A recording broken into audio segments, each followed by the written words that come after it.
आपने कभी सोचा है कि कुछ लोग जिंदगी में बड़े जोखिम कैसे उठा लेते हैं? क्यों कोई फाइटर प्लेन उड़ाता है, कोई बर्निंग बिल्डिंग में कूद जाता है, या कोई सारी जमा पूंजी लगाकर नया बिजनेस शुरू कर देता है, जबकि हम में से ज्यादातर लोग रिस्क लेने से डरते हैं? क्या ये सिर्फ बहादुरी है, या कोई पागलपन, या फिर इसके पीछे कोई साइंस है, कोई कला जो सिखाई जा सकती है? द आर्ट ऑफ रिस्क किताब की लेखिका केट सुकेल ने यही सवाल उठाया, और जवाब तलाशने के लिए उन्होंने न्यूरोसाइंटिस्ट्स, सोल्जर्स, फायर फाइटर्स और टॉप लेवल डिसीजन मेकर्स से बात की। इस किताब में वो बताती हैं कि कैसे रिस्क लेना न केवल इंसानी स्वभाव का हिस्सा है, बल्कि एक ऐसी कला है जिसे समझा और सीखा जा सकता है। ये किताब हमें सिखाती है कि रिस्क हमेशा खतरनाक नहीं होता। सही समय पर सही तरीके से लिया गया रिस्क आपके जीवन की दिशा बदल सकता है। तो अगर आप भी अपने जीवन में डर की जगह आत्मविश्वास से निर्णय लेना चाहते हैं, अगर आप अपनी सोच को सेफ जोन उनसे बाहर निकालकर ग्रोथ की तरफ बढ़ना चाहते हैं, तो आज की ये ऑडियो बुक सिर्फ आपके लिए है।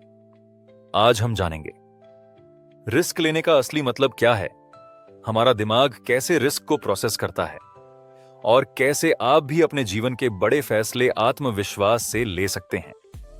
और अगर आप ऐसी ही गहराई से समझाने वाली मोटिवेशनल और बुक आधारित कहानियां नियमित सुनना चाहते हैं, तो अभी इस चैनल को सब्सक्राइब करें और बेल आइकन दबाना न भूलें, ताकि आप कोई भी नया वीडियो मिस न करें। तो चलिए शुरू करते हैं द आर्ट ऑफ रिस्क की इस दिलचस्प और ज्ञानवर्धक यात्रा पर। Chapter 1, what is risk? Risk यानी जोखिम। क्या यह सिर्फ एक डरावना शब्द है, या हमारे जीवन का जरूरी हिस्सा? जब हम नया कदम उठाते हैं, जैसे नौकरी बदलना या नया व्यवसाय शुरू करना, तो एक डर हमारे अंदर होता है। हम सोचते हैं, अगर मैंने गलत फैसला लिया तो क्या होगा? हमारे अंदर की यह घबराहट साफ बताती है कि रिस्क के बारे में हमारे मन में कई सवाल हैं। लेकिन क्या आप जानते हैं कि रिस्क सिर्फ असफलता तक सीमित नहीं होता? असल में रिस्क जीवन के हर पहलू में मौजूद होता है और हमें नया सीखने और आगे बढ़ने का अवसर देता है। रिस्क का असल मतलब। लेखिका बताती हैं कि रिस्क हमारी मानसिकता का हिस्सा है, और यह हमेशा हमारे साथ होता है। जब भी हम किसी महत्वपूर्ण निर्णय की ओर बढ़ते हैं, हम अनिश्चितता का सामना करते हैं। लेकिन जब हम रिस्क से बचते हैं, तो हम नए अवसरों से वंचित हो जाते हैं। रिस्क एक स्वाभाविक हिस्सा है। बचपन में हम गिरते हैं, चोट खाते हैं, फिर भी चलते हैं। यही रिस्क हमें जीवन में आगे बढ़ने की प्रेरणा देता है। समाज में रिस्क को खतरे और नुकसान से जोड़ा जाता है, लेकिन यह सच नहीं है। रिस्क लेना केवल असफलता का संकेत नहीं है, बल्कि सफलता का पहला कदम हो सकता है। इसलिए हमें रिस्क को समझना चाहिए और उसे अपने जीवन का हिस्सा बनाना चाहिए। अब सवाल उठता है, क्या हम रिस्क से डरते हैं, या हम उसे समझने से बचते हैं? इसका उत्तर हमें अगले अध्याय में मिलेगा, जहां हम डर और रिस्क के रिश्ते को समझेंगे। अब तक हमने देखा कि रिस्क क्या है, लेकिन जो चीज हमें रिस्क लेने से रोकती है, वह है डर। डर और रिस्क के बीच गहरा संबंध है, और हम जानेंगे कि हम इसे कैसे अपने फायदे के लिए बदल सकते हैं। Chapter 2, the fear factor. डर यह एक शब्द है जिसे हम सबने कभी ना कभी महसूस किया है। हर बार जब हम किसी नए फैसले की ओर बढ़ते हैं, तो डर की छाया हमें घेर लेती है। हम सोचते हैं, क्या होगा अगर मैं गलत हो गया, या क्या मैं नाकाम हो जाऊंगा? डर क्यों होता है?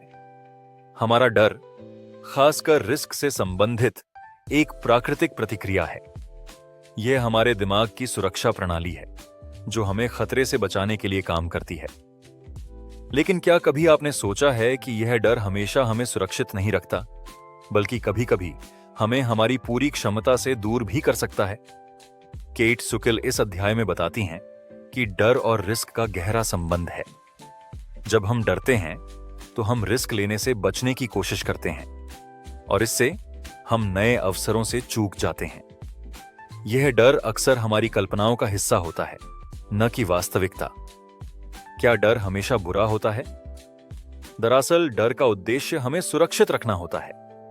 लेकिन अगर हम इसे अपने फैसलों पर हावी होने दें तो हम अपनी जिंदगी में महत्वपूर्ण बदलाव नहीं ला सकते। डर का सामना करना और उसे नियंत्रित करना सीखना जरूरी है। केटी यह भी बताती हैं कि डर को स्वीकारने और उसे एक चुनौती की तरह देखने से हम उसे अपने फायदे में बदल सकते हैं। डर को अपनी शक्ति में बदलना हमारी क्षमता को खोलता है और हम उन चीजों को कर सकते हैं जो पहले हमें असंभव लगती थीं। समझने की बात, अगर हम डर का सामना करते हैं तो हम न केवल अपने डर को जीतते हैं बल्कि हम अपनी जिंदगी में नए रास्ते भी खोलते हैं। डर से भागना आसान है, लेकिन उससे पार करना हमें मजबूत और आत्मविश्वासी बनाता है। अब सवाल यह उठता है, क्या हम अपने डर का सामना करने के लिए तैयार हैं? और क्या हम अपने फैसलों में डर को एक सहायक तत्व के रूप में देख सकते हैं? इसका उत्तर जानने के लिए हमें अगले अध्याय में जाने की जरूरत है, जहां हम यह समझेंगे कि कैसे हम डर को अपने फायदे में बदल सकते हैं और रिस्क को सही तरीके से ले सकते हैं। अब जब हमने देखा कि डर से निपटना कितना महत्वपूर्ण है, अगला कदम यह समझना है कि डर से न होने का मिथक क्या है। क्या वास्तव में कोई ऐसा व्यक्ति है जो कभी नहीं डरता? अगले अध्याय में हम इसी मिथक को तोड़ेंगे और जानेंगे कि डर से मुक्त होना संभव नहीं है, लेकिन उसे कैसे सामना करना है यह महत्वपूर्ण है। Chapter 3, the myth of fearlessness. लेखिका इस अध्याय में हमें यह समझाती हैं कि हम सबके अंदर डर होता है और इसे पूरी तरह से खत्म करना असंभव है।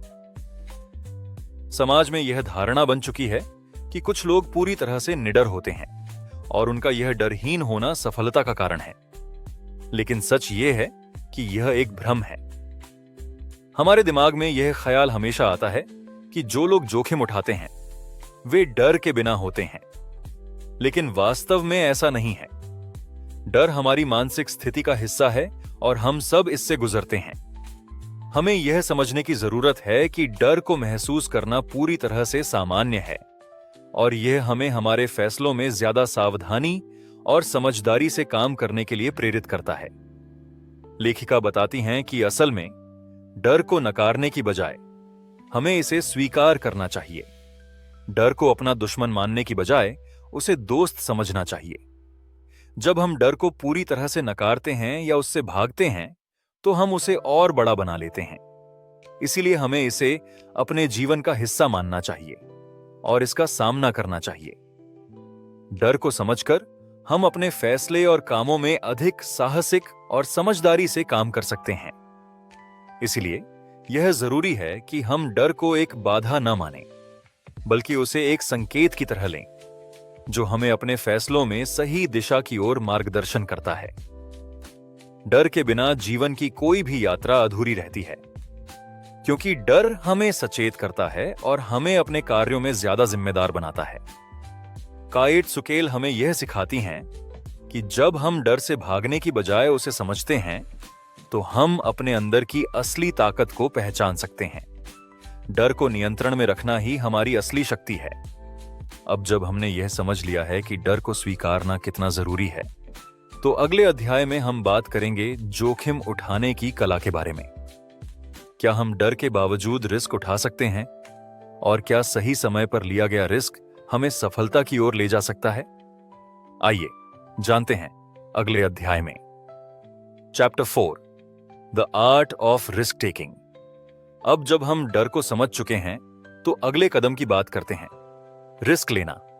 रिस्क लेना यानी जोखिम उठाना कई लोगों के लिए एक डरावना विचार हो सकता है, लेकिन काइट सुकेल इस अध्याय में हमें बताती हैं कि सही तरीके से रिस्क लेना जीवन में बड़ा बदलाव लाने का रास्ता हो सकता है। रिस्क को समझने का तरीका यही है कि यह सिर्फ असफलता का रास्ता नहीं है। रिस्क से जुड़ी सफलता की चाबी यह है कि हमें यह समझना चाहिए कि हम क्या खो सकते हैं और क्या पा सकते हैं। रिस्क तभी सार्थक होता है जब हम इसे अपने फायदे के रूप में देखें, न कि केवल एक खतरनाक कदम। रिस्क का सही तरीका बताती हैं कि रिस्क का मतलब यह नहीं कि आप हमेशा बड़े कदम उठाएं, बल्कि छोटे नियंत्रित कदम भी काफी मायने रखते हैं। उदाहरण के लिए, नया बिजनेस शुरू करना एक बड़ा रिस्क हो सकता है, लेकिन उसके छोटे कदम, जैसे कि पहले एक अच्छा योजना बनाना या किसी अनुभवी से सलाह लेना, इसे कम जोखिम वाला बना सकते हैं। सफल लोग अक्सर सबसे बड़ा रिस्क तब लेते हैं जब उन्हें लगता है कि जोखिम उठाने का समय सही है। वे केवल बड़े फैसले नहीं लेते, बल्कि हर छोटे कदम को सोच समझकर उठाते हैं। जब हम रिस्क को समझते हैं, तो हमें यह समझ आता है कि कोई भी कदम उठाने से पहले हमें उसके परिणामों को समझना होगा। रिस्क का डर दूर करने के तरीके। रिस्क लेने में डर को मिटाने का एक तरीका है। डर के बाद सबसे अच्छे अवसर होते हैं। अगर हम डर से भागते हैं, तो हम उन अवसरों से हाथ धो बैठते हैं जो हमारे जीवन में बड़ा बदलाव ला सकते हैं। इसके लिए हमें अपने डर को अपनी ताकत बनाना होगा और हर चुनौती को अवसर के रूप में देखना होगा। सफलता की कुंजी यह नहीं है कि आप हमेशा रिस्क लें, बल्कि यह है कि आप सही समय पर सही रिस्क लें। यह ज्ञान पाने से आपकी सोच पूरी तरह से बदल सकती है और आप जीवन में बड़े निर्णय लेने में सक्षम हो सकते हैं। अब जब हम जान गए कि कैसे रिस्क लिया जाए, तो अगला सवाल यह है, रिस्क लेने के बाद उसे कैसे मैनेज किया जाए।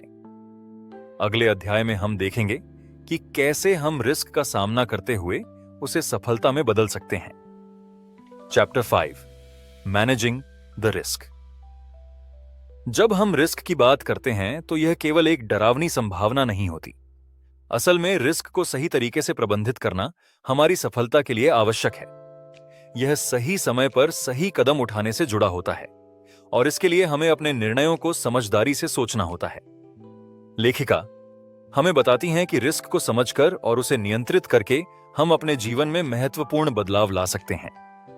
जब हम रिस्क को बेहतर तरीके से प्रबंधित करते हैं, तो यह हमें जीवन के हर पहलू में सफलता की ओर ले जाता है। लेखिका कहती हैं कि रिस्क को केवल एक डर के रूप में नहीं देखना चाहिए, बल्कि इसे एक अवसर के रूप में स्वीकार करना चाहिए। लेकिन यह तभी संभव है जब हम रिस्क के परिणामों को पहले से समझें और यह तय करें कि क्या यह हमारे लिए फायदेमंद होगा। जब हम रिस्क को बेहतर तरीके से प्रबंधित करते हैं, तो हम न केवल खुद को असफलता से बचाते हैं, बल्कि उन अवसरों को भी पहचानते हैं जिनका हमें फायदा हो सकता है। यह मानसिक दृढ़ता और सही फैसलों की क्षमता पर निर्भर करता है। अगर हम रिस्क से डरकर उसे पूरी तरह से टालते हैं, तो हम अपने लक्ष्य से दूर रह सकते हैं।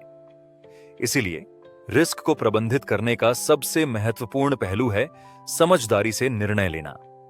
यह आपके आत्मविश्वास को बढ़ाता है और जीवन में बड़ी सफलता की ओर मार्ग प्रशस्त करता है। अब जबकि हम समझ चुके हैं कि रिस्क को कैसे प्रबंधित किया जाए, अगला सवाल यह उठता है कि हम किस प्रकार अपनी मानसिकता को मजबूत कर सकते हैं ताकि हम जोखिम को बेहतर तरीके से समझें और उससे न डरें। इसके बारे में हम अगले अध्याय में जानेंगे। अब जब हम समझ चुके हैं कि डर हमारी जिंदगी में किस प्रकार प्रभाव डालता है, तो अगला कदम यह होगा कि हम इस डर को कैसे एक ताकत बना सकते हैं। यह हम अगले अध्याय में जानेंगे, जहां हम देखेंगे कि कैसे आत्मविश्वास से हम डर पर काबू पा सकते हैं। Chapter 6, taking calculated risks.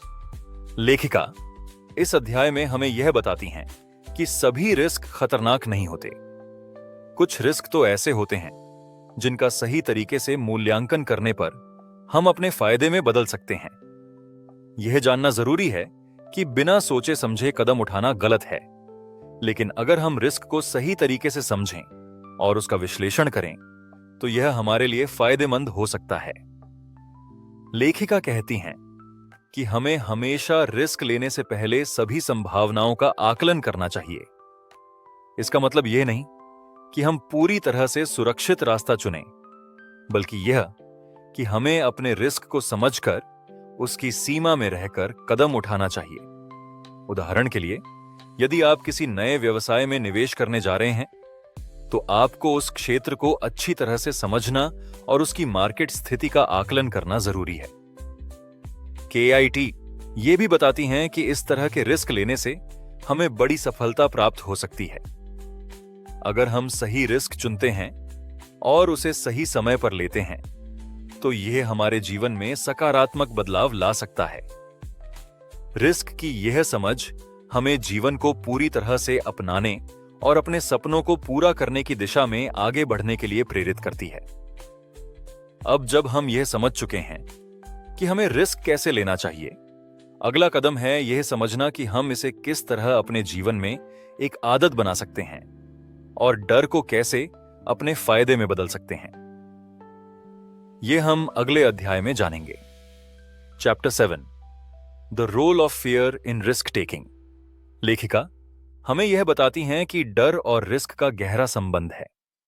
डर को लेकर हमारे मन में जो अनिश्चितता होती है वह हमें कभी कभी बड़े कदम उठाने से रोकती है, लेकिन डर को पूरी तरह से नकारना भी गलत है।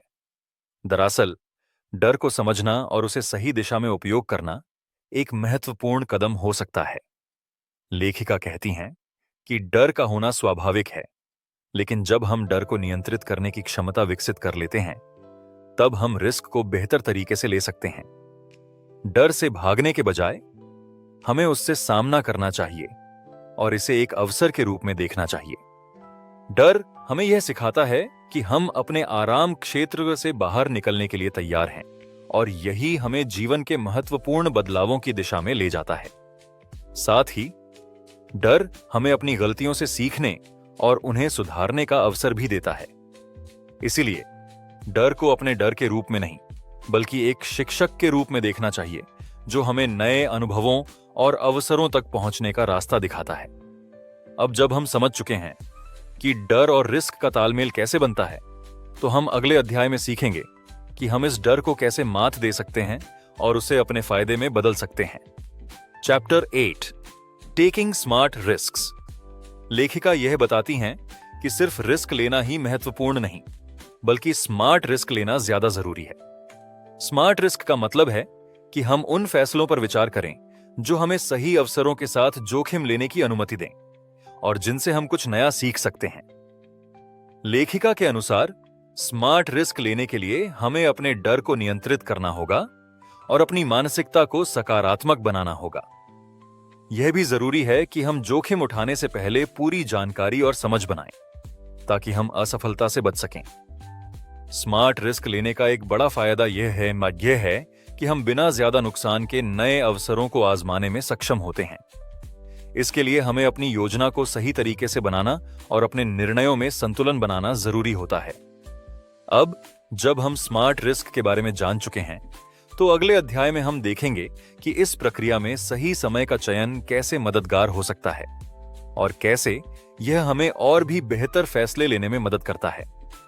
Chapter 9, embracing the uncertainty. लेखिका हमें यह सिखाती हैं कि जोखिम का असली चेहरा अनिश्चितता में छिपा होता है। हम अक्सर अपने भविष्य को सुरक्षित और नियंत्रित करना चाहते हैं, लेकिन असल में जीवन में हर निर्णय और कदम कुछ हद तक अनिश्चित होता है। इस अनिश्चितता को स्वीकार करना ही असली साहस है। लेखिका के अनुसार जब हम अनिश्चितता से डरते हैं तो हम अपने जीवन में कई अवसरों को खो देते हैं।